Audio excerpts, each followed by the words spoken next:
everybody. Thank you very much for Sudanese سيرج. في البداية برضه نترحم على الأستاذ والبروفيسور العظيم الأستاذ محمد إبراهيم اللي قدم صراحة كثير للشعب السوداني، وهو فقد عظيم يعني لكل الشعب، أطباء وطلاب في جامعة الجزيرة وفي السودان عموما، وهو من المؤسسين للمناظير، وكان من الرواد في علاج المصابين بالبورتال هايبرتنشن في ولاية الجزيرة. فنترحم عليه، هو خالص العزاء لأسرته ولابنه الطبيب الجراح دكتور علي. نسأل الله سبحانه وتعالى أنه يجعله من الصديقين والشهداء. Good evening. Today our lecture will be about applied obesity and metabolic surgery.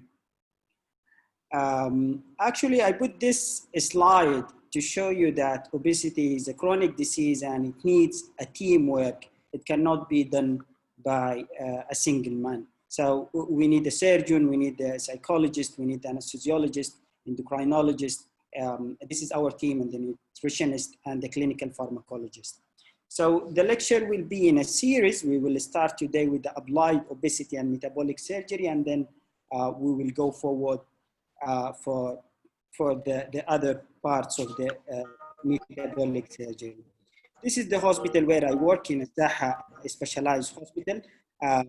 Basically, I had my training in Sudan Medical Specialization Board. Then I moved to France. I did my fellowship in bariatric and metabolic surgery in Paris, Poissy Saint-Germain Hospital. This is my mentor. His name is Eli Shwiyar. He's one of the pioneers in the field of bariatric surgery. And the hospital is one of the top 10 hospitals in the field of bariatric and colorectal and minimal access surgery. Let us start with this very nice quote. Creativity in life is about saying yes to new ideas. Actually, weight reduction surgery is not a new idea, but the term metabolic surgery is a new idea, because in the past, we used to know that diabetes, hypertension, and all this medical condition is treated by the physician. But right now, there is a big change in that. So let's start by the prevalence of obesity in the world. As you can notice that there is increase in the incidence of obesity all over the world. People might thought that in Sudan, because we are an economically poor country, we don't have obesity, but this is not the case. Actually, in this recent study in 2017, published by Professor Mohamed, he showed that more than half of our population, they are either obese or overweight.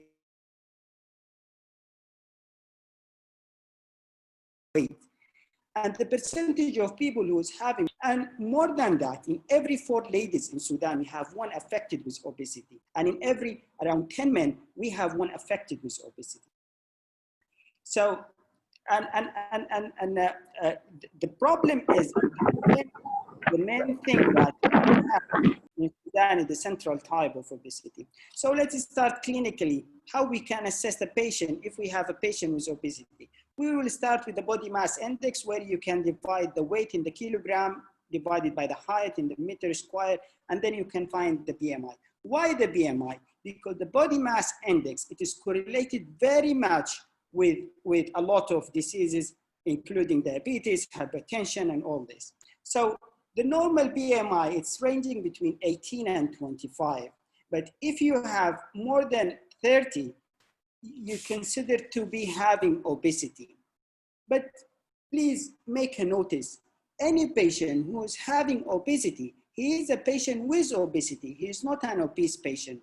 Because when we say obese patient, we're stigmatizing the patient with the disease, and this is not right. So we have to say that this patient is having obesity, or this patient with obesity, like what we used to say for diabetes, for example, we don't call this patient is diabetes, but we call him a patient with diabetes. So if you have a patient with a high BMI, we call him a patient with obesity to avoid stigmatization. other anthropometric measurement that we can use is the waist circumference. The waist circumference, actually, it is very easy. And the correct way is to put the tape around the umbilicus in the anterior iliac spine, at the level of the anterior iliac spine, just below the rib. Why the waist circumference is important? Because we have some people, they don't have obesity, the classic one, but they have what we call them is skinny fat. So there is some people, they are thin, but they have a big tummy. يعني مثلا بالسودان يقول لك والله الزول ده كرشه كبيرة. What we mean by a big tummy, it means that this patient have a high risk of metabolic syndrome. So if you measure the BMI, you will not detect those patients, and those patients, they need metabolic surgery, as we will see. So in the obesity, we have two types of obesity. It is either the central type of obesity, or it's either the central type of obesity, which looks like an apple, or the other one is the peel shape. What is the risk? The risk, if we know the difference between the subcutaneous fat and the visceral fat, this is where the pathology is. If we look here, you can find that the visceral fat,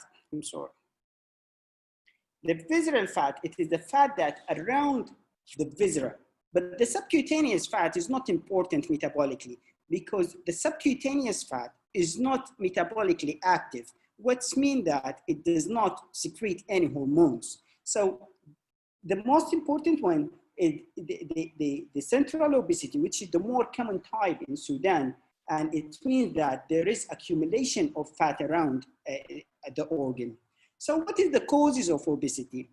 The traditional or the classic teaching is if you eat more and exercise less, you will get obesity, but this is not the case. For example, if we look for the blood volume in our body, we have 5 liters of blood. If we drink 1 liter of water, it will not be a 6 liter. Why? It will remain a 5 liter of blood because we have a homeostasis of the fluid in our body. So obesity, it is the same. It is a defect in the fat homeostasis. It is not about eating too much or exercising less. This is really, it is not the good way to understand the obesity, because we know a lot of people, they eat a lot and they don't exercise and they don't have obesity, and vice versa. We have another people who eat less, but they have obesity. So it is the same like the homeostasis of the blood. For example, if you have any patient who is drinking a lot of water, if he has a perfect homeostasis mechanism, he will not get edema. He will not get congestive heart failure. He will get this edema or congestive heart failure where the homeostasis, there is a defect in the homeostasis of the fluid in the body. It is the same for the fat.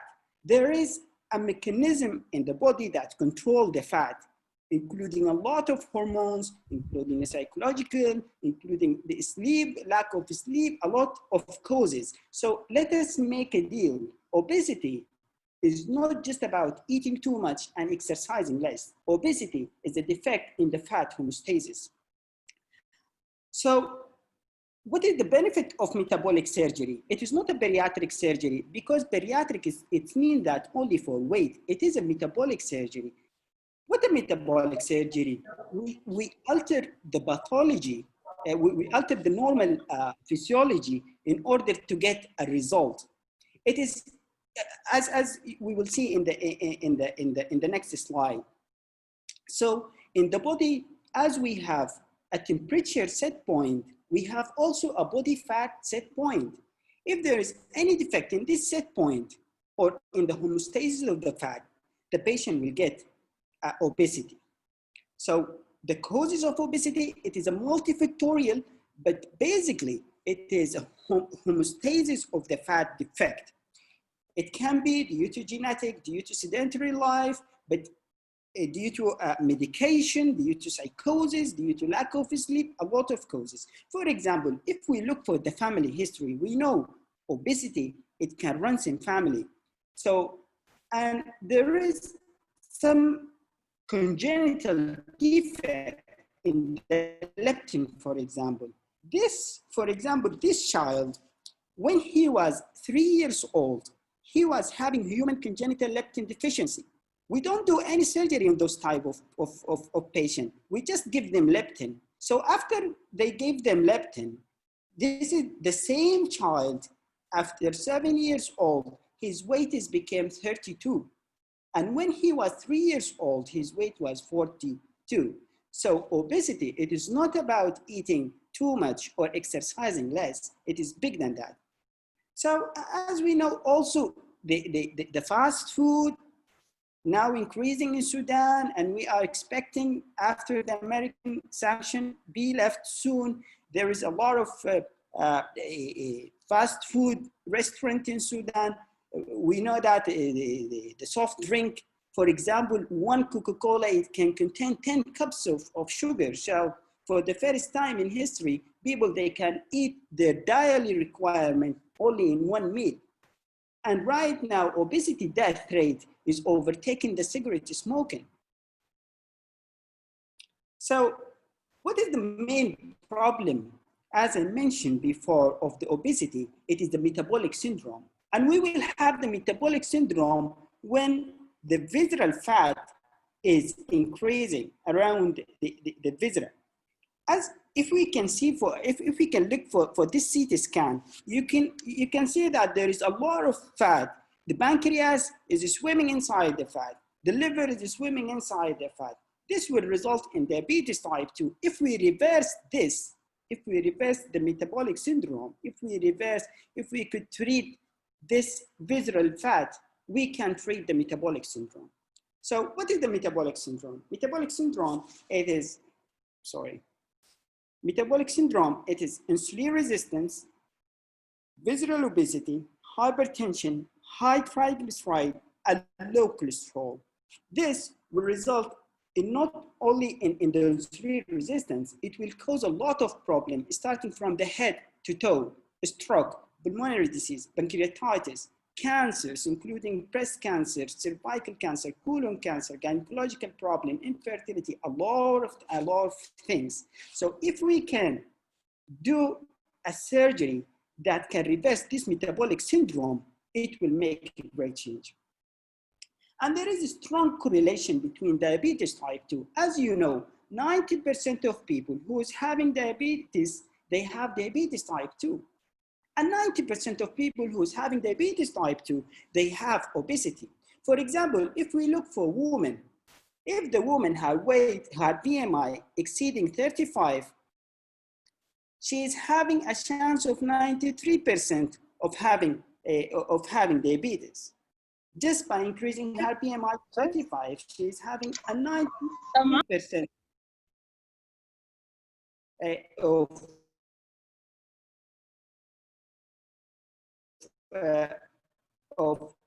of having diabetes type 2. So diabetes type 2. It is not only this. Now, the most common cause of liver, one of the most common reason for liver failure right now is metabolic fatty liver disease. In the past, people, they used to call it non-alcoholic fatty liver disease, but now the new name is a metabolic fatty liver disease, and it can end up by liver cirrhosis and liver fibrosis. So obesity is not just about increasing the weight. How we can treat this?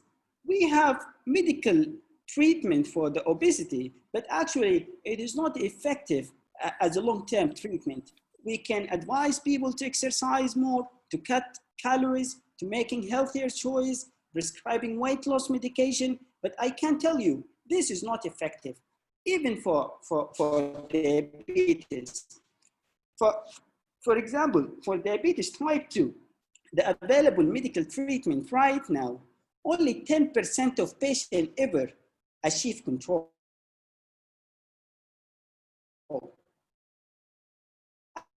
And in a systemic review and numerous randomized controls after diet, exercise, and pharmacotherapy and behavioral therapy, it is only between 2 to 6 kg at 1 year or less. And people, they find it difficult to maintain this weight loss for a long time. So by advising people for medical treatment, actually we can achieve diabetes control or obesity or metabolic control in only 10%. So 90% of them, they will not get the control. And as you know, diabetes type 2 and other metabolic syndrome is considered chronic progressive disease. And the adherence to medication actually is difficult. It is difficult to inject yourself every day with insulin or any other medication. So what is the metabolic surgery? Metabolic surgery is to do a surgery on a normal organ in order to have a different physiology. It's like the tubal ligation in the obstetric. We ligate the tube in order to prevent the pregnancy. Or it's like removing the spleen, the normal spleen in people with congenital spherocytosis in order to prevent them from anemia. So this is the metabolic surgery. It is not just about weight. It is about treating the whole metabolic syndrome, diabetes, hypertension, and hyperlipidemia. So if we look for the history of the bariatric surgery, it has been discovered, I can say by chance. In early 1930s, the surgeon noticed that when they do any gastric surgery on people who is having diabetes type 2, they noticed that their diabetes recovered. So people, they start to report this around 1970s until we reach 2007, where people do the clinical trial and they prove that there is the operation or the metabolic procedure is more effective and superior to the medical treatment until we reach 2015, where several randomized trials demonstrate the effect of the surgical treatment. And now it's considered one of the options for people with diabetes from the start, as we will see in the lecture. So one of the famous studies that most of the bariatric based on, it is the SOS study or the Swedish study. It compared the surgical intervention to the medical intervention for weight. The patient more than 20% of their kg loss. And if we look for the medical treatment or exercise or any lifestyle intervention, it only provides 3 to 5 kg loss, and they cannot maintain it over time. So the least effective current surgical treatment is better than any known surgical treatment. How bariatric surgery can help? It can help by greater improvement in the glycemic control. We have level 1 evidence for that. Reduction of the medication usage, reduction of the cardiovascular disease, reduction of the heart attack, stroke, cancer, and all the things that can be a complication of the bariatric surgery. What is the clinical evidence we have? So far, we have 11 randomized controlled trials.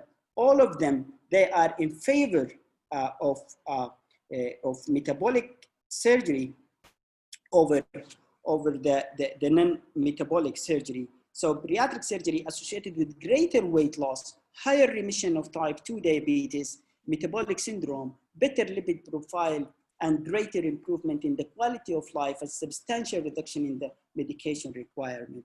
So who would have thought it? An operation proved to be the most effective therapy for adult onset diabetes.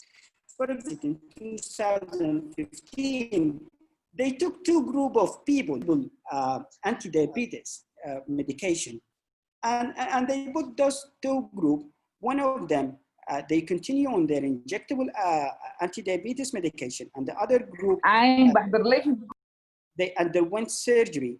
So, and they follow up those 2 groups of people. After 2 years, it was surprisingly, no one of the surgical group used any more injectable anti-diabetic medication, the insulin. Not just only after 2 years, even after 5 years, they found that a small number of people, they have started to use injectable insulin, but none of the medical group stopped using the injectable anti-diabetic medication. But even after 5 years, most of the patients who don't have surgery are more likely to increase their usage of injectable over time.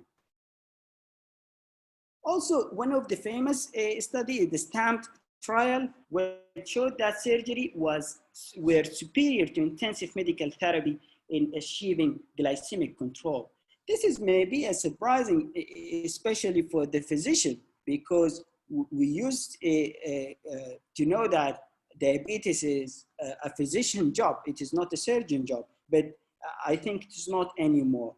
So it's not only a metabolic surgery for diabetes, also for hypertension. There is a lot of systemic review and randomized control trial. It showed that the significant improvement in the okay, fine. So the most common three type of bariatric procedure, as I mentioned, we are, as a surgeon, we have a lot of weapons to fight the diabetes and the metabolic syndrome overall, including the hypertension, hyperlipidemia, and all of them, more than 50 procedure. Right now, we are like the physician. They have 50 drugs or more, and we have 50 procedure or more. The most common three type of procedure, the gastric banding, and the other one is the Roux-en-Y gastric bypass, and the sleeve gastrectomy. The gastric banding has been invented by Professor Fubi.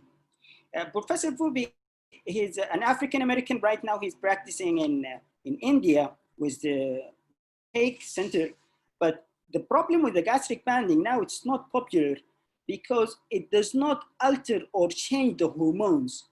Because the basic of the metabolic surgery, as we mentioned before, it is to have a change in the hormones of the body that we can get the result or the effect on the metabolic disease. So the band, we need to remove it after a certain time. It has a lot of complication, like like a complication that related to the access to the port. So it's not the scope of this lecture to speak up in details about the complication, but as we say, it's a series of lectures, so we can talk about it future. The most common type procedure, it is the sleeve gastrectomy. In sleeve gastrectomy, we remove this part of the stomach, which is the fundus that secrete the ghrelin. That's why people, they wait. And the food will pass fast to the distal ileum, where we secrete the GLP-1 and BYY. And by the way, people in the past, they used the insulin to treat diabetes. Right now, they use injectable GLP-1, the glucagon-like peptide one. So by doing the surgery, the food will reach the terminal ileum where the secretion of the GLP-1, so we can have an endogenous treatment for diabetes without having any complication or the cost of the insulin.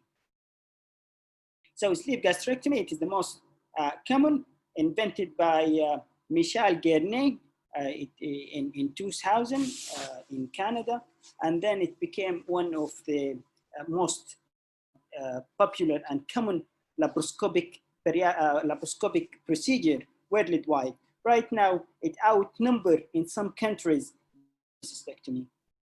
So how we do it? In a simple way, we put a calibration tube. Usually we use 40 French, and then we cut this part which secrete the ghrelin.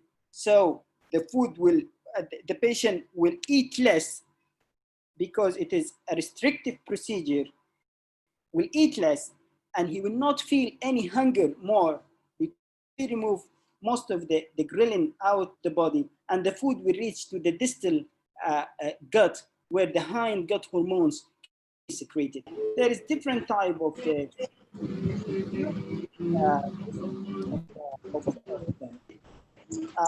one of our patients. And as you can see, the large portion of the stomach is removed outside. And this part is responsible for the secretion of the fluid. And this is the new stomach, shaped like this.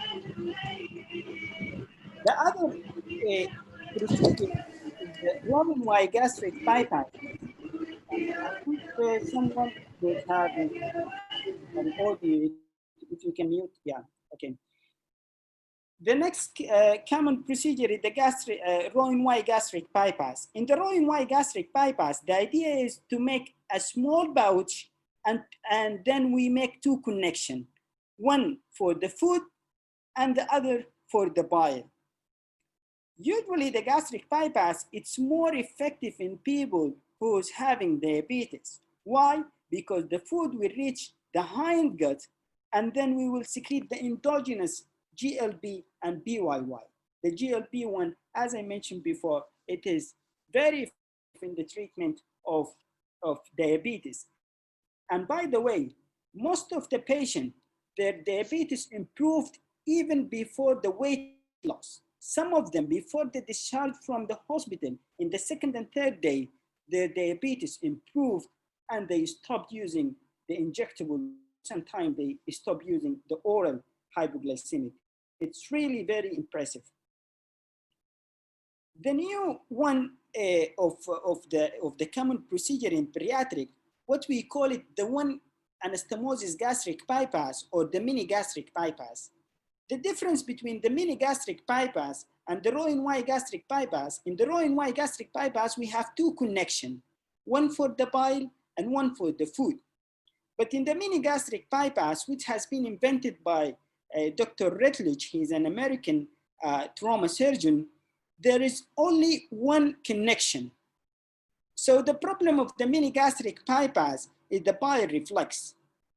But the mini gastric bypass, you will lose more weight and the food will reach the hind gut very fast. So the improvement in diabetes, it is more in the mini gastric bypass if we compare it to the Rowan Y gastric bypass. So this is the most common type.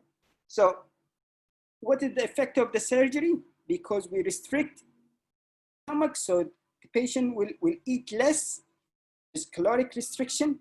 The rapid movement from the stomach to the hind gut, where the hormones can be secreted and improving the diabetes. And also we remove the fundus, where we remove the ghrelin, so the patient will not feel hunger anymore. And also the secretion of the leptin, which is the satiety hormone, also will increase. All this would result in physiological changes. The gut hormone, as I mentioned, the ghrelin, the leptin, and the BY, and also we will have a change in the bile acid. And we will have a change in the gut microbiota. The gut microbiota, it is the bacteria that live normally in the bowel. And that's why there is some study about fecal transplantation. Do you believe it that in one of the studies, they give people the stool of normal people. So in order to alter the gut bacteria, so their is improved. This is what happened when we do the bariatric procedure. The gut microbiota will change. And this what reflect that a significant improvement in diabetes before part of the weight loss, as I mentioned before. So how we cut the stomach? We cut it by using this stapler. This is for our resident in Sudan. This is, we call it the tri-stapler. بالعربي اللي هو بسموها الدباسات. The tri-stapler, there is two famous company, the Covidian and Ethicon, and there is different color. The darker the color, this is the one you can use it for the thick tissue. The more thick tissue or the more thickness, use the more color. For example, for the stomach, it is better to use the black because it is very dark for thick wall of the stomach. But for the bowel, we will use the white one. And sometimes they do a stable reinforcement. This one, the blue sheet. they call it the stable line reinforcement. It will add in the homeostasis, but it is not necessary to use it. Actually, we don't use it here in Sudan, but they claim that it will reduce the incidence of bleeding. So this is the tri-stabler. We call it tri-stabler because they have 3 lines of stable. It will stable and it will cut at the same time. So for every resident, you have to be familiar with the size and the type of stabler we use, because now it has become very popular even in that. So I will repeat again, the darker the color, the suitable one for the sickness, and the less color or the light color, it is for the less sickness. The stable usually is connected to this device, what we call it the endo-GIA. أول مسدس هنا في السودان بيقولوا له اللي هو you will connect it, and this one is universal. You can use it with any color. This one with any color you can use it. This is the other company. As I mentioned before, Ethicon, it is the second most famous company, but it's not a tri-stabler. It is conventional one. And as you can see the color, the thick or the dark color, you use it for thick tissues. And the light color, you use it for less. For example, if we have a small bowel, we will use white. If we have a vessel, blood vessel, we will use white. But in some gastrojejunostomy, for example, we will use the purple, or we can use the blue. But this is the range. The dark the color, the thick the use. The other device that I want all our residents to be familiar with is the ligature or the electro surgery. The ligature, we have 2 types of ligature. The tip of the ligature, it is either the blunt one or the Maryland one. We use the Maryland, and we advise for the Maryland because you can do a lot of dissection with these 2 jaws. What is the ligature? Ligature, it is simply the bipolar, but it will assess the tissue response. So it will coagulate the vessel until the melt of the protein that cause the clot without burning it. So it will cause the elastin and the protein to melt together to cause the blood vessel sealer. It can be used up to 7 millimeter. It is very nice device. So the other one is the harmonic, but the harmonic, it is ultrasonic wave. It acts with high frequency. يعني it's just like تجيب لك حجرين وتحكهم شديد, it will generate energy and it will generate heat, and this heat will cause the protein to melt, the elastin and the blood content, and to cause the clot. So the difference between the ligature is the bipolar energy with the tissue response, but the harmonic, it is ultrasonic. It is just by the frequency. So this is how it goes the cut. So what is the benefit of the bariatric surgery? As in this recent study, it has been published last month. It showed that after metabolic surgery, there is a resolution of non-alcoholic steatohepatitis up to 84%. As you know, there is no medical right now effective medical treatment for non-alcoholic fatty liver disease, or the new name is the metabolic fatty liver disease. So the surgery or the metabolic surgery is really can cause the reverse of this process of the cirrhosis. We can reverse it, but if it reach the fibrosis, it will become very difficult to be reversed. So as I mentioned before, it is a metabolic surgery. It is not just about the weight. And worldwide right now, the non-alcoholic liver disease or metabolic fatty liver disease, it is one of the leading causes for liver failure and liver transplantation. So if we can handle those patients, we can prevent a lot of liver failure and transplantation. Also, as I mentioned before, the bariatric surgery has a great effect on the cardiovascular outcome. It decreased the death by 41% in this recent study published last year. It decreased the heart failure. It improved the patient also if they have a heart failure or renal failure, in the stroke, and in kidney failure, 60% of them, if they have a chronic kidney disease, after they have any one of the metabolic procedure, they can have a normal renal function. So it is not only about weight. Also for ladies, for infertility, we know that pregnancy and fertility improve a lot in this, a lot of systemic review and randomized controlled trial, especially for ladies who's having polycystic ovarian disease, and even for men, it improved the sexuality and the fertility. Also for psychological problem, the bariatric surgery improved the depression and anxiety. It changed, as I mentioned, in the sexual functioning in women and in men for long term, and also in a large multi-site cohort and in multiple randomized control trial, it proved that if we do metabolic surgery, it can reduce the risk of having a lot of cancer. And as you know, there is a lot of cancer that having association with high body weight. So is the metabolic or bariatric surgery, it's only for people who's having a high BMI? No. So far, what we know, we have 4 randomized control trials.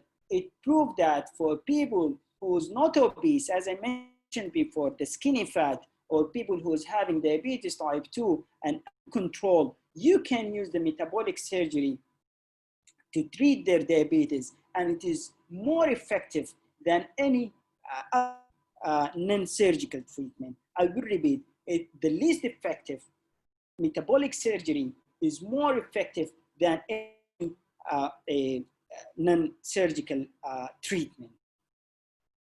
So the study 4 of the randomized controlled trial, it showed that 88% diabetes remission. So also metabolic or bariatric surgery, it's not only for adults. It can be used also for children as young as 5 years old, because some of them, they have congenital deformities that, or congenital disease that can lead to obesity.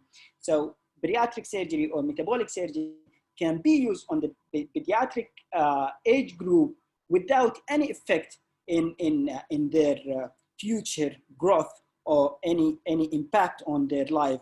But the opposite effect, the positive effect, their life will be more better and their growth will be better. So, as I mentioned before, for diabetes, by the American Diabetes Association and other international association right now, they consider any patient with diabetes type 2 from the start, if they have a BMI, the class 3 obesity, if they have a BMI more than 40, from the start to go for surgery, from the start, not to go for insulin, not to go for oral anti-diabetic medication, from the start to go for the surgery.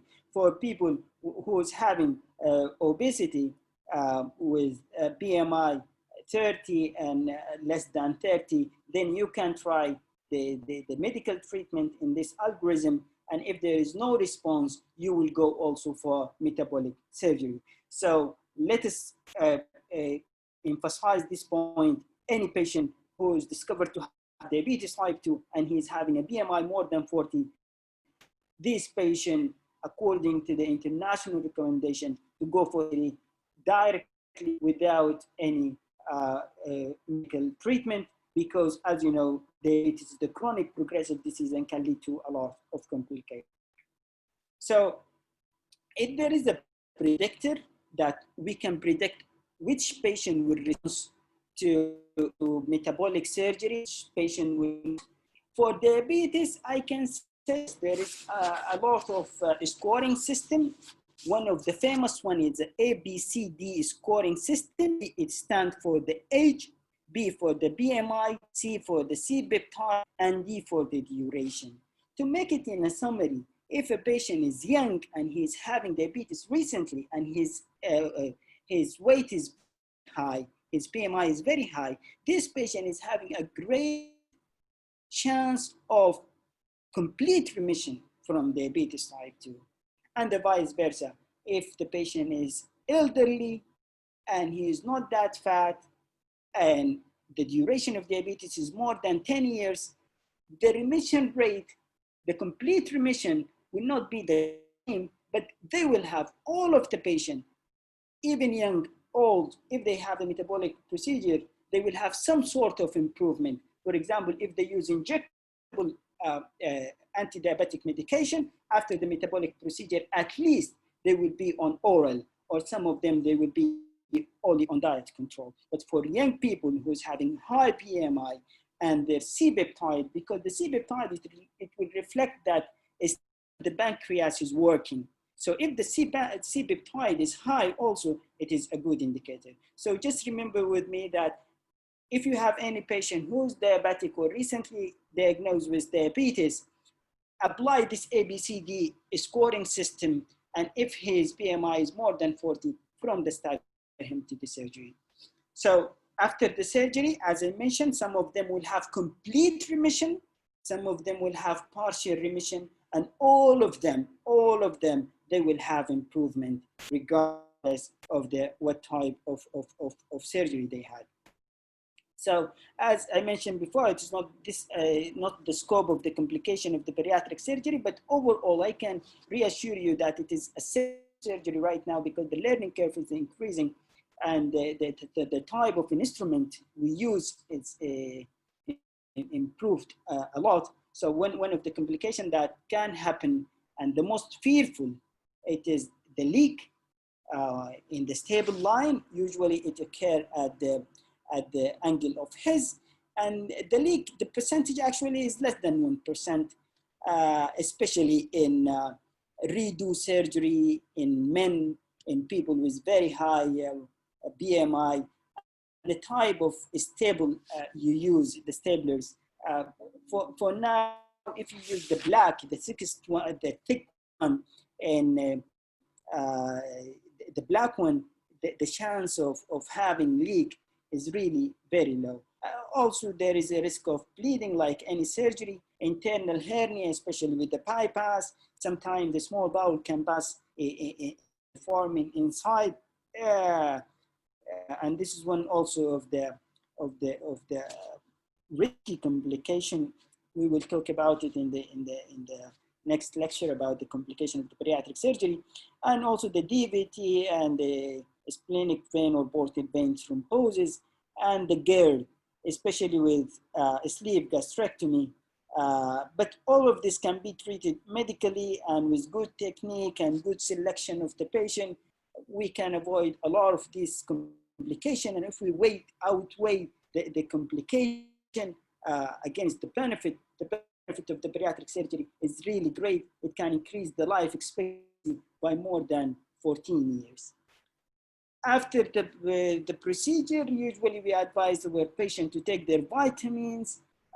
Actually, the recommendation for sleeve gastrectomy, most people, they say after 1 year, they don't need any more supplement, but the international recommendation is to continue on this supplement for life. It's better because the absorption of the vitamins will impair. So if you have ability to continue in the multivitamin for life, it's better.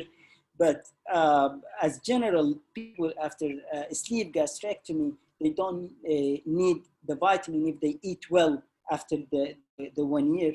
And the follow-up, it's for life. Usually we advise people who is having metabolic surgery to go for follow-up for life, because as I mentioned, obesity is a chronic disease.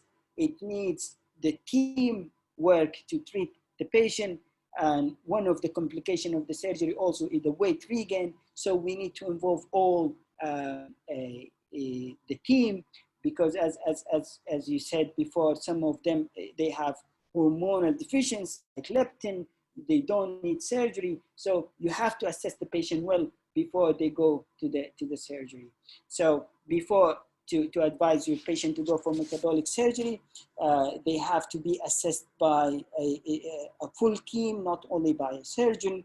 And then you can discuss with the patient which the best option for him. I will end here with this cartoon. The patient is asking the doctor if bariatric surgery is the most effective treatment for my diabetes. Why didn't you mention it? And this is the question, maybe because physicians, they are dominating the diabetes management. Thank you very much for again, for Sudanese Surgical Club, and for all the audience from Sudan, from outside Sudan. And if you have any question, they are more than welcome. Thank you very much, Mr., for this very informative presentation. And we are really sorry for bad internet connection in the middle of the presentation. I have two questions, if you don't mind. Yes, the first question about the role of preoperative weight loss as part of preoperative management. Is it mandatory for any patient to ask for preoperative weight loss? The second question regarding the last slide about psychological evaluation. Are you do psychological evaluation by yourself or by psychologist? Thank you very much. Yes, for the first question, the preoperative low caloric diet in our center, all of our patients, they underwent this. They stop eating any sugar or calories. They follow the dietitian. We put them on low caloric diet for 2 weeks in order to increase the size of the liver, and then we proceed. But I can tell you, it is routine practice for all over the world. Some people, they do the surgery without low caloric diet, but some insurance company outside Sudan, they will not approve the surgery unless you have the preoperative low caloric diet. But in our center, yes, we use it as a routine because it will help a lot. It will teach the patient and educate the patient about the type of healthy food that he can eat after the procedure, as well as it will decrease the size of the liver. So by decreasing the calorie, usually the size of the liver will be shrunken, so the surgery will be very easy. For the psychological assessment, it is advisable, as I mentioned before, to be done by psychologist, not a psychiatrist, by psychologist. And in our center, yes, we have a psychologist. His name is Tasneem. He's one of this one standing beside me. Yes, any patient, we have a questionnaire. They have to fill the questionnaire before when they visit the clinic for the first time, and they have to have an assessment by the psychologist. And if any one of those teams stop the patient, he will not go to the surgery unless he be cleared from the gastroenterologist. We do also the endoscopy as routine, unless he is cleared by the anesthesiologist if he has any sleep apnea, obstructive sleep apnea, because one of the major problem that people who's having the obesity, they have, and unless it's assessed by the dietitian and the endocrinologist and the clinical pharmacist to make sure that the patient is compliant with their vitamins post-op. This is the ideal situation, maybe because we started this center in Sudan for the first time, so we restricted very much to the international guidelines. But I can tell you, in the worldwide, some people they do the surgery straightforward without any psychological assessment. They just be assessed by the primary surgeon.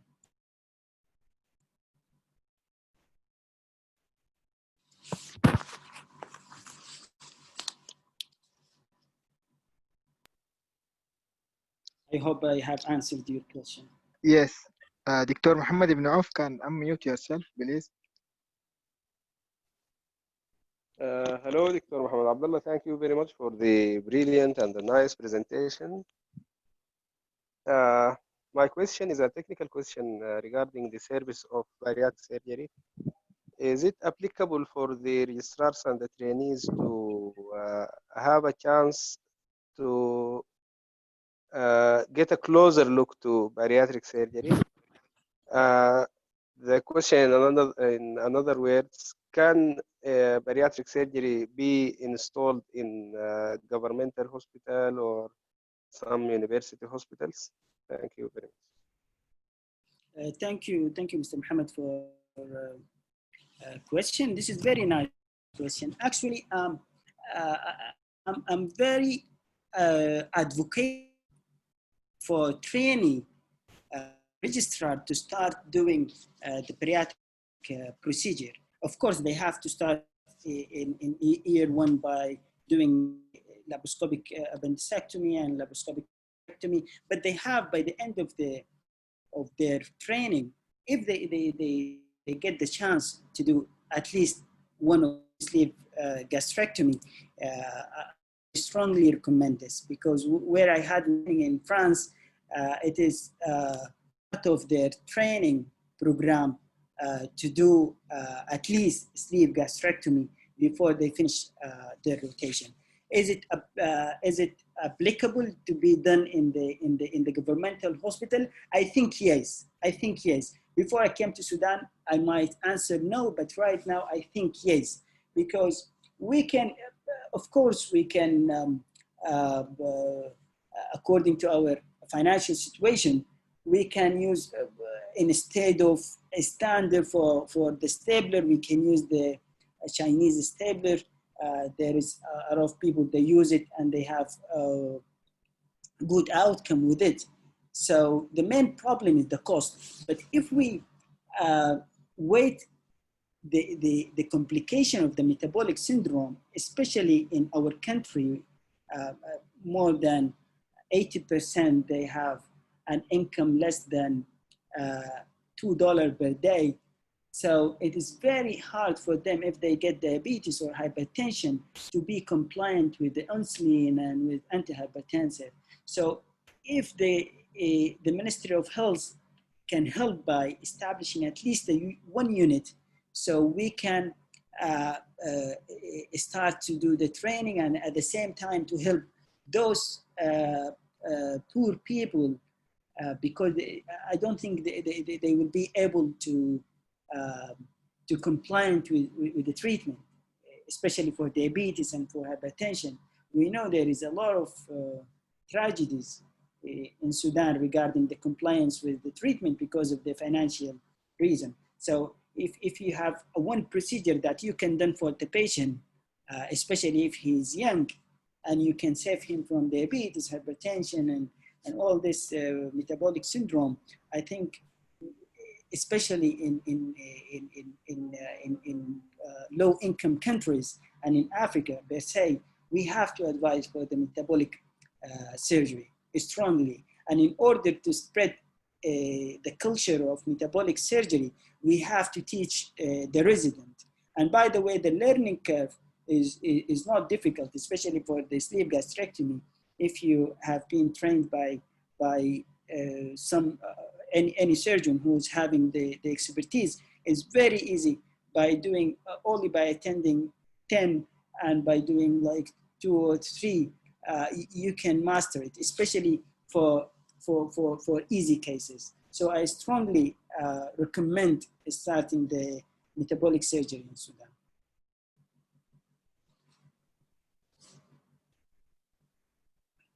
Dr. Tamer. Assalamu alaikum. Alaikum salam. How are you, Dr. Mohammed? I'm quite happy actually to participate, and I'm thanking you so much actually about your elegant presentation. The news make me happy actually with the presence of Center of Excellence actually concepts in Sudan, with the 360-degree evaluation and serving the patients. definitely this is going actually to have excellent outcome at the end. I know that maybe they have some questions actually about doing practicing bariatric surgery and training of bariatric surgery for the residents. Maybe in Sudan, the bariatric surgery is still growing. You know that I'm from the area with very high actually bariatric surgery incidence.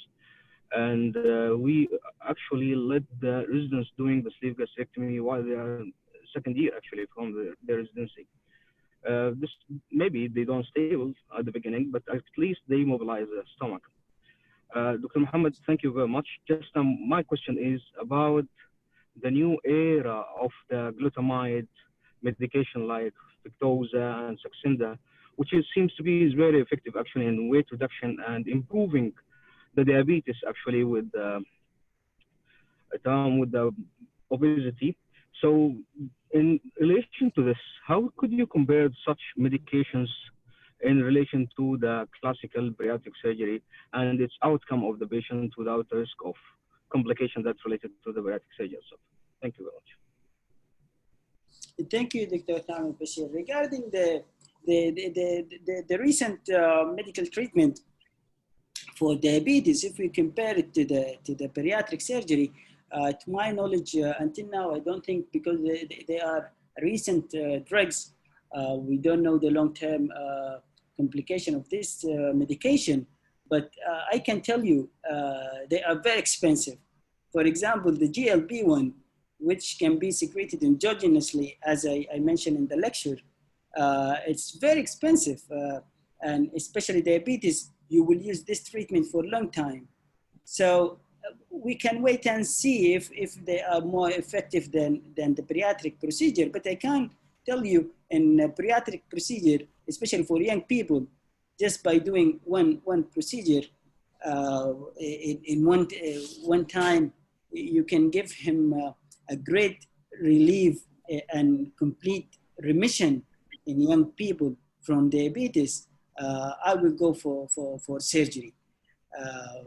But of course, the medical treatment will be an option because not all patients are suitable for the surgery.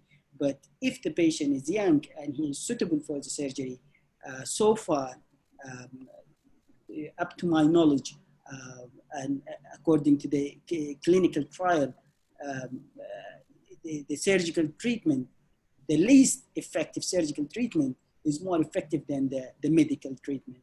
But we can just wait until we see the results of the studies in the future regarding the recent anti-diabetes medication. But of course, all the time, the medical treatment will be an option because not all patients are suitable for surgery. Actually, Mr. Mohamed, the main problem actually with this medical treatment or injection is the weight regain. That mostly happens actually after stopping of the medication, because most of the time the course is not be between 6 to 12 months. I know that they're starting to compare the short-term results actually and weight regain after the less restrictive procedure like a sleeve gastrectomy, which is usually start to appear between the second and third year. So thank you very much actually for your input. Goodbye. Thank you very much.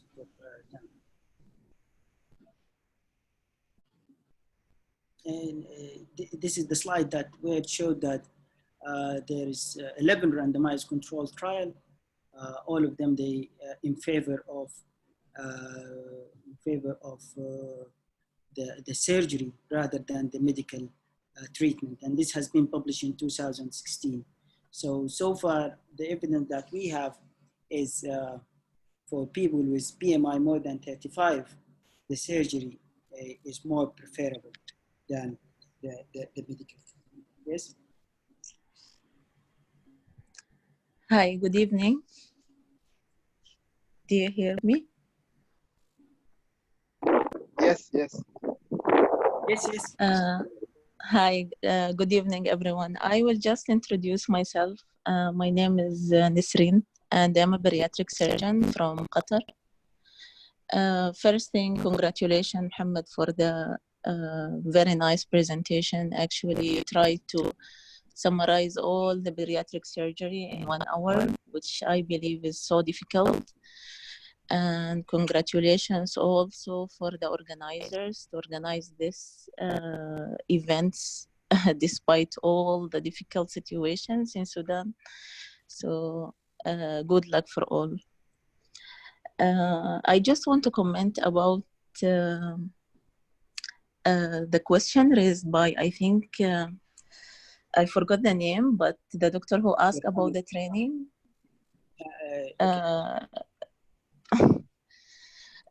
Actually, he's a general surgeon consultant, general and urology consultant.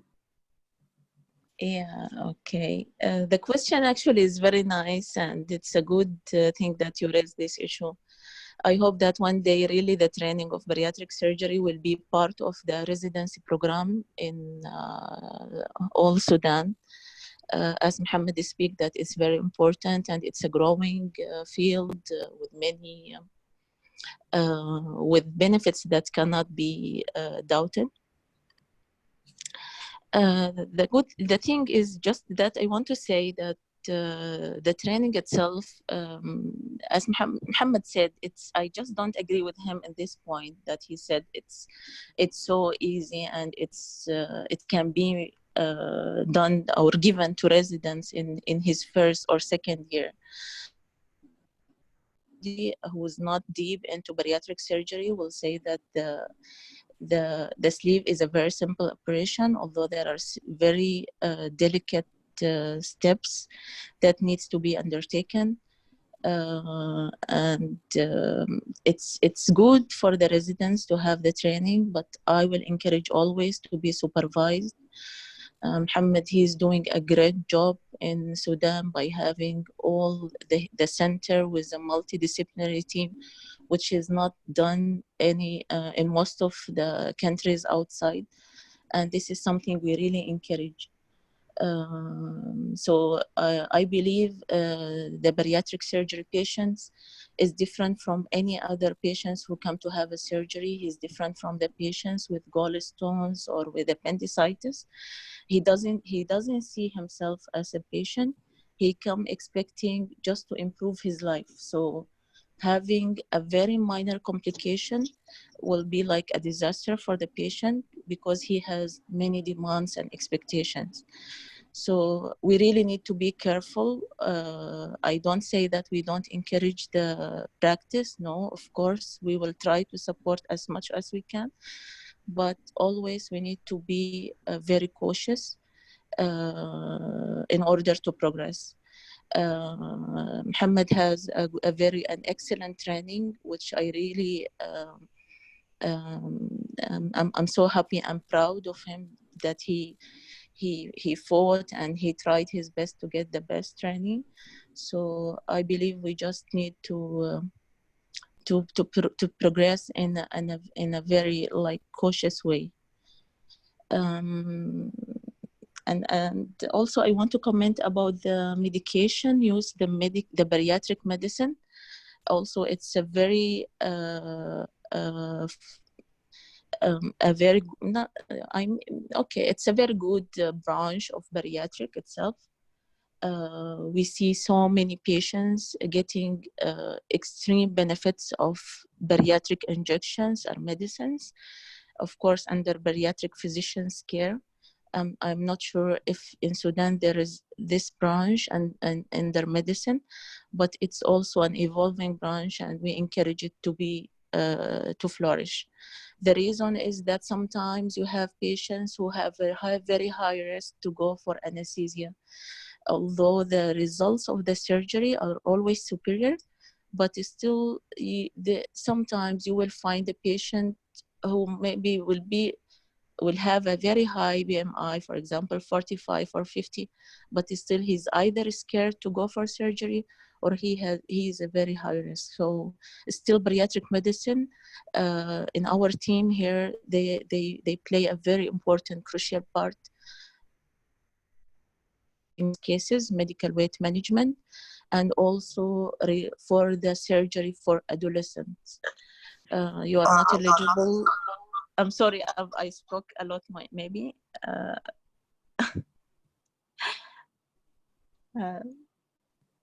Thank you very much, Dr. Nasreen. By the way, Dr. Nasreen is the first bariatric surgeon. Actually, we are proud of you, not you. She's the first and youngest bariatric, the first Sudanese bariatric surgeon. Actually, she's practicing now in Qatar in Hamad Medical City. She's one of the. Thank you, Mohamed. I'm actually, sorry I talked a lot, but I'm actually also very happy to see many lady surgeons in the meeting. This also makes me so proud. I didn't have the chance to operate and practice in Sudan, but I'm really happy to see the ladies. Good luck, inshallah, all of you. Thank you. For our recent publication, which has been adopted by the EFSU as a guidelines for regaining back from COVID-19 to practice. Really congratulations, Nasreen, for this great publication. I totally agree with you that the training should be under supervision, but we have to start it in the public hospital, because until now the practice of bariatric surgery in Sudan, mainly more than 99%, is in the private sector. And this is not right, because in the private sector, we cannot train the resident, we cannot help the poor people, and we cannot also show our result to the Ministry of Health in order for them to make the health to make the bariatric procedure as a part of the health insurance, because most of the countries right now, they include bariatric surgery as a part of the health insurance, especially for people with high risk and young people. So in a country such like Sudan with the low income, I strongly advise this type of surgery to be included in the health insurance. Welcome, Yusuf Ali.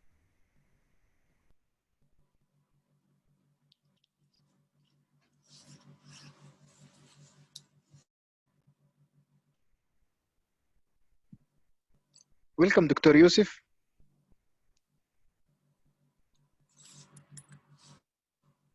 Please unmute yourself, Yusuf.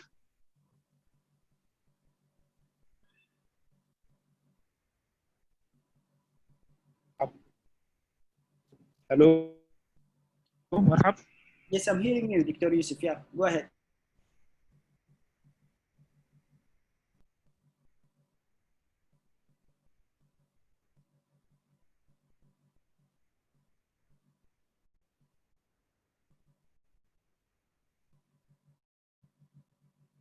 Yes, we can hear you, Dr. Yusuf Ali. You can unmute yourself and you can start to speak.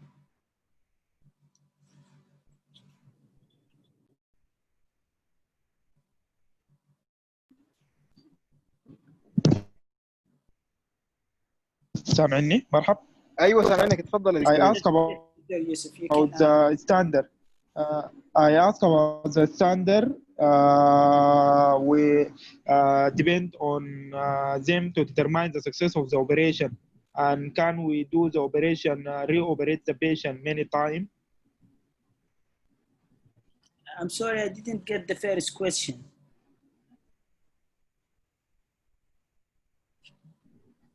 The standard that determines the success of the operation.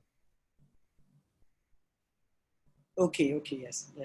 Okay, regarding the procedure, the first one is the good choice of the patient, the selection of the patient, I mean. You have to select a good patient and you have to select a good procedure, because as you know, one size does not fit all. So the standard is to select a good patient and to select the procedure that is suitable for this patient. For example, if we have a young patient without any metabolic complication or without any comorbidities. He's not diabetic, he's not hypertensive, he's just having a high BMI. And he's living from an area that is outside Khartoum, for example, in Sudan. We advise this young patient for a sleeve gastrectomy. Why? Because it is less complication. He might lose his follow-up. He might not be able to get the multivitamin for life. So, and the result of the sleeve gastrectomy is very satisfying for such patient. But for example, if we have a professor, for example, of medicine, and he's diabetic, and he's living in Khartoum, and he is having a high income, I will advise him for gastric bypass, because I'm quite sure this patient is educated, is having the financial resources that he can maintain his multivitamins for life, and he can have the follow-up for life. Because, for example, if you do Roux-en-Y gastric bypass, one of the complications is internal hernia. So if the patient is living outside cities, big cities, it is not advisable to do such procedure, because if he has an internal hernia, he might not be diagnosed and he might end up dying. So it depends. The standard is to select the patient and to select the procedure. For the other question, I'm sorry, what's the next question? Dr. Yusuf, if you can hear me, what is the other question?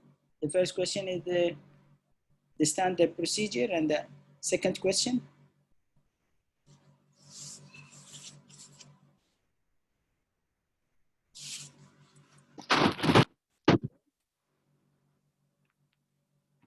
I have question, Dr. Mohammed. Yeah, just Dr. Mohamed Abbas, what is the second question of Dr. Yusuf?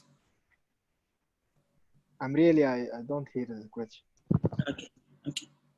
I have a question regarding the concept of revisional bariatric operation. Yes. I ask about... Yes, he did ask about the revision. Okay, regarding the revision, one of the complications of the bariatric surgery is weight regain. So yes, sometimes we redo the procedure. For example, for gastric band, most of the patient, most of them, they will have a redo surgery.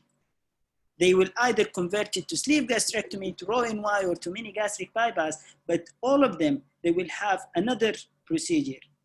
For a sleeve gastrectomy, like 70% to 60% of patients, they will not need anything further if they committed to the lifestyle changes after the procedure.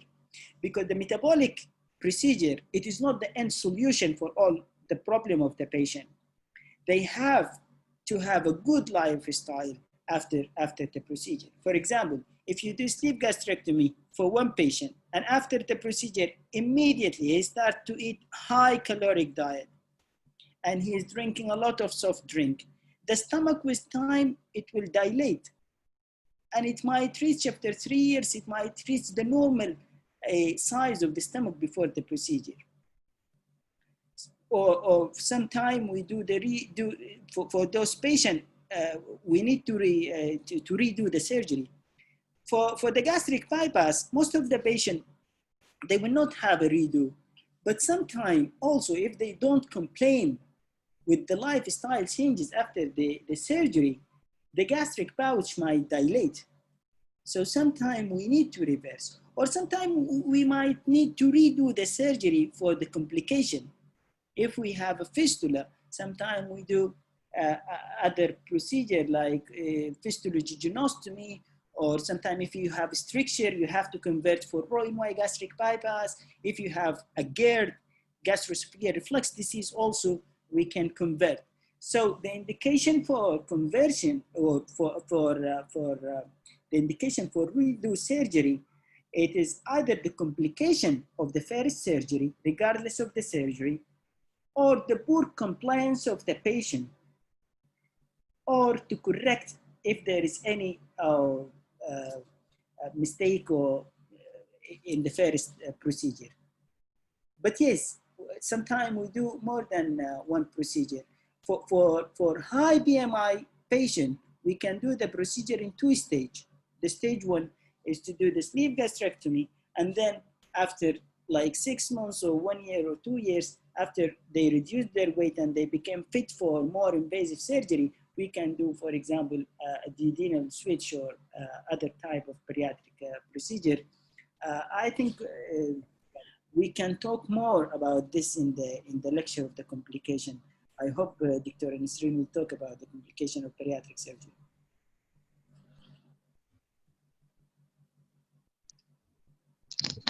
Hussam, welcome, Hussam.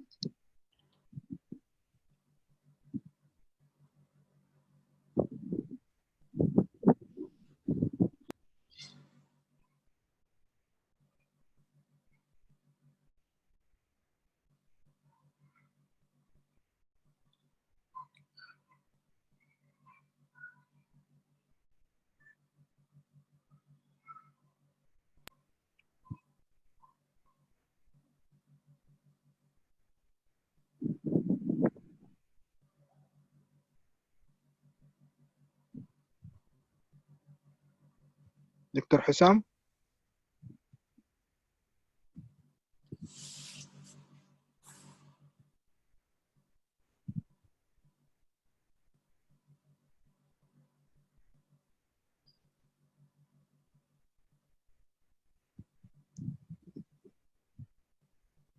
Dr. Mohamed Usman, welcome. Okay. Assalamu alaikum. Thank you, Dr. Mr. Mohamed Abdullah, about sharing this good information about this good topic. I have a question about the complication of pediatric surgery. My question is, I need to know how you approach about dealing with complication. First, like leaking. I think some surgeon after stapler they may suturing the wall of the stomach again as to be safe more.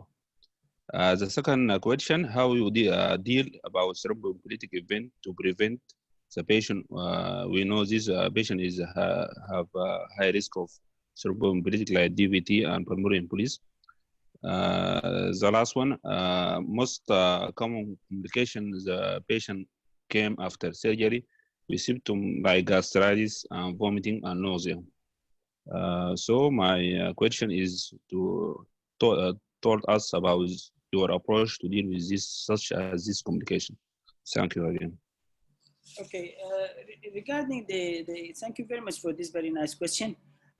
Regarding the complication, as I mentioned before, maybe this is not the scope of this lecture, but overall, as you mentioned, one of the most common feared complication is leak. But I can reassure you by using the right size stapler. For example, if you use the black stapler, the chance of leak is really very, very, very low.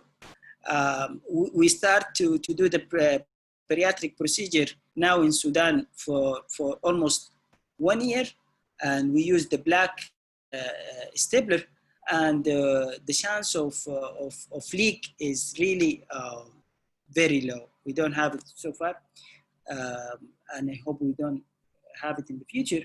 So by using the good instrument, by using a good surgical technique, and by avoiding stenosis, by, as Dr. Nisreen mentioned, there's a fine, delicate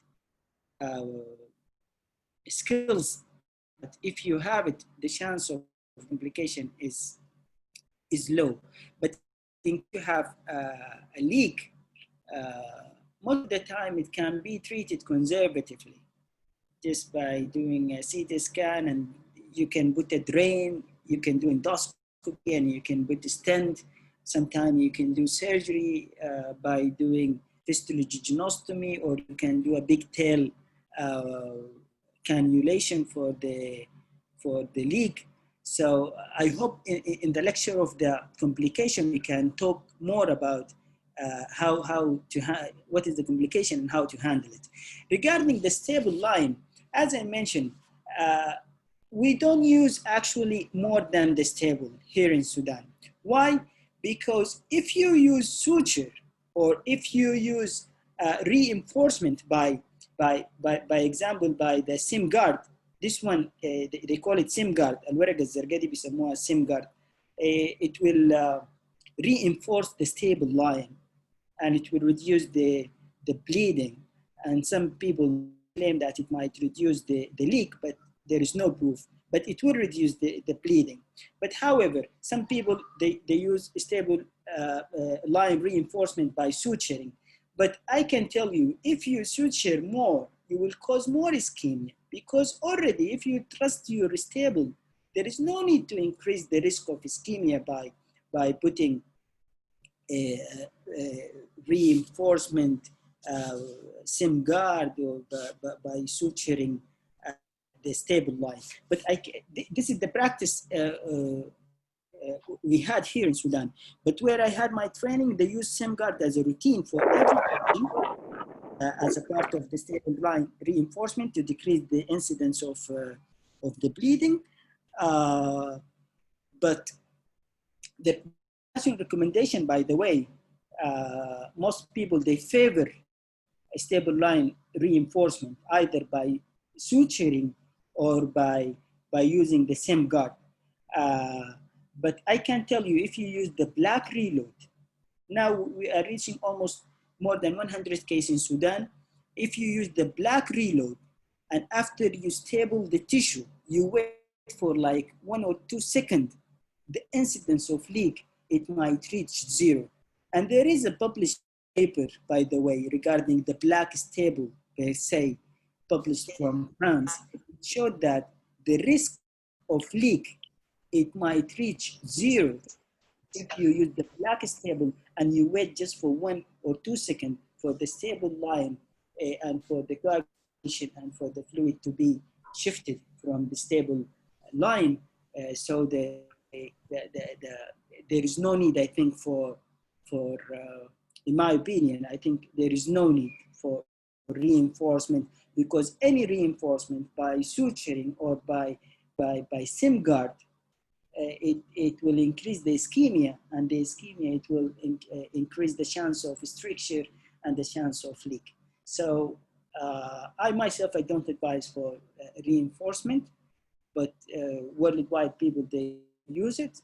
And the practice we had so far by the black stable, tri-stable, we don't have bleeding at all. Now we are reaching 100, we don't have bleeding. Just we wait for 1 second before firing, and you smoothly and slowly, you will not have bleeding. Dr. Mohamed Usman also asked about thromboembolic phenomena, how to deal with it. Yeah, regarding the thromboembolic phenomena, we use a Bikini score for every patient to triage them, but we use it as a routine in our center. Some people, they don't use the anticoagulant, but the recommendation, and in our center also, we use the anticoagulant post-op, not pre-op.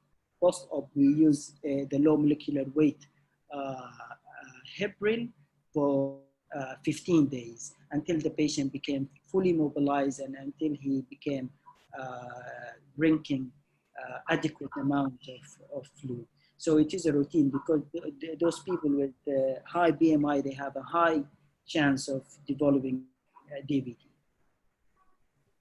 Dr. Hussam, welcome. Hussam. Yes, hello. Assalamu alaikum. Thank you, Dr. Mohamed, for the quick introduction to bariatric surgery. My question is, we know when we do bariatric surgery with rapid loss of weight, there is a high chance of developing gallstone and gallstone disease. If there is any recommendation to have bariatric procedure with the gallbladder surgery, like cholecystectomy, on the same index? Because sometimes if we do gastric bypass, Rowan-Y gastric bypass, and later on patient develop gallstone disease and develop CBD stones or obstructive jaundice, the ARCP will be impossible in such case. Thank you. Thank you, Dr. Hassan, for this very nice question. Regarding a gallstone with bariatric surgery, if the patient is asymptomatic, regardless if he is going for a sleeve gastrectomy or gastric bypass, the routine is not to go for cholecystectomy.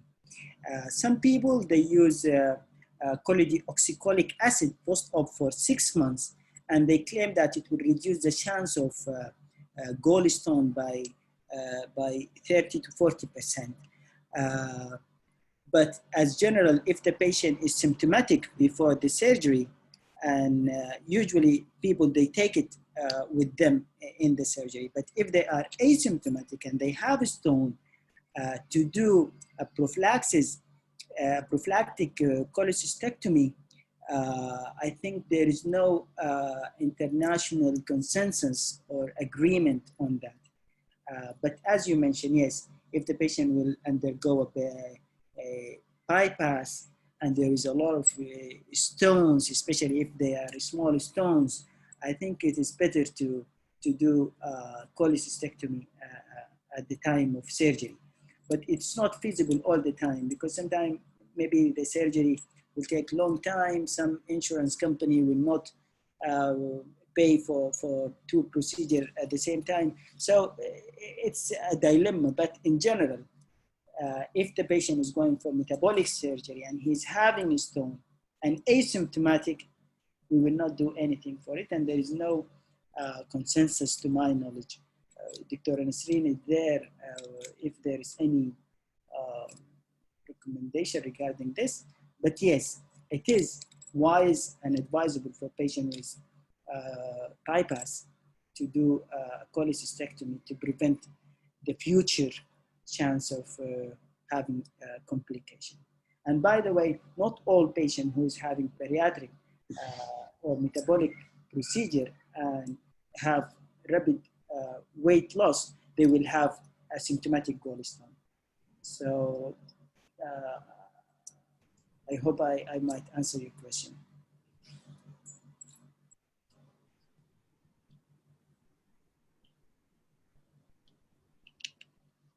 Yeah, Dr. Nasreen is here. If Yeah, thank you. Yeah, Dr. Nasreen, if you can comment on this, what is the guidelines in Mohamed Medical City regarding the gallstone, asymptomatic or asymptomatic gallstone with bariatric procedure? Actually, it's not a routine to be removed. As Dr. Hussam said, it's in some patients, if we didn't remove it during the Rowan-Y gastric bypass, patients may get into complications. But it depends on the surgeon. And I believe it's recommended to be removed even in asymptomatic patients for gastric bypass who will undergo gastric bypass. But of course, it's not a routine for asymptomatic patients with going for a sleeve gastrectomy. So as you said, there is no clear guidelines still on this issue. It's mainly dependent on the surgeon judgment. Thank you, Dr. Thank you.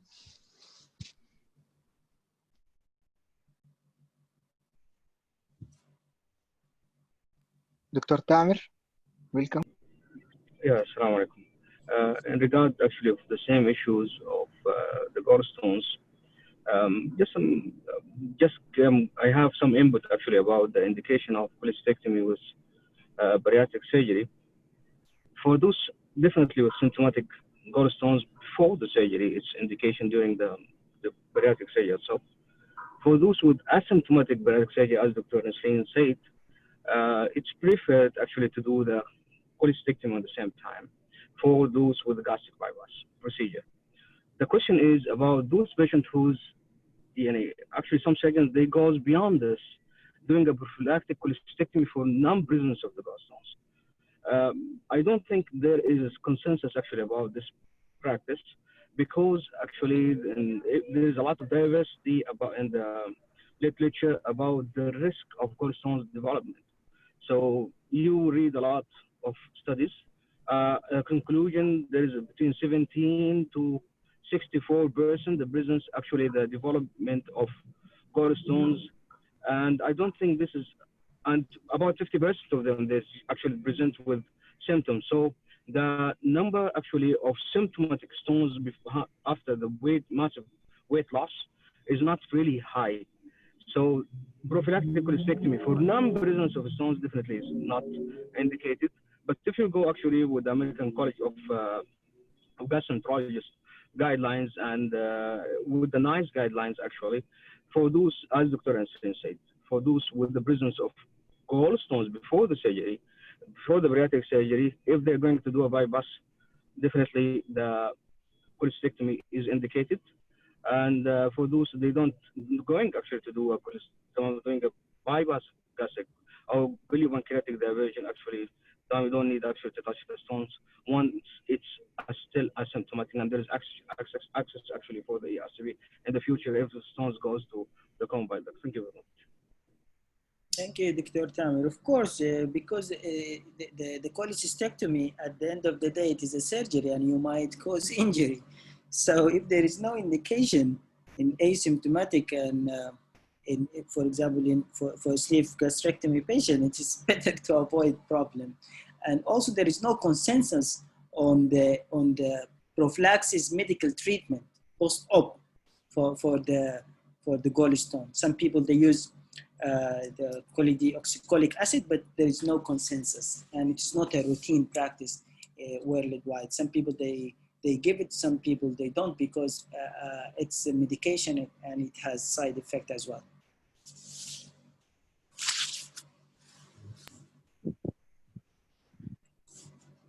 If no more question, we really thank you, Mr. Mohamed Abdullah Al-Awad, for this very fantastic and informative lecture, and we hope to see you next lecture soon. And thank you all of the attendees. Thank you very much for Sudanese Surgical Club. I wish one day we can start the training of the resident in Sudan in the field of bariatric surgery. But I can tell you there is increasing number of bariatric surgeons inside Sudan and outside Sudan. And inshallah subhanahu wa ta'ala بعد الثورة دي الأمور تمشي. Thank you very much for all the audience.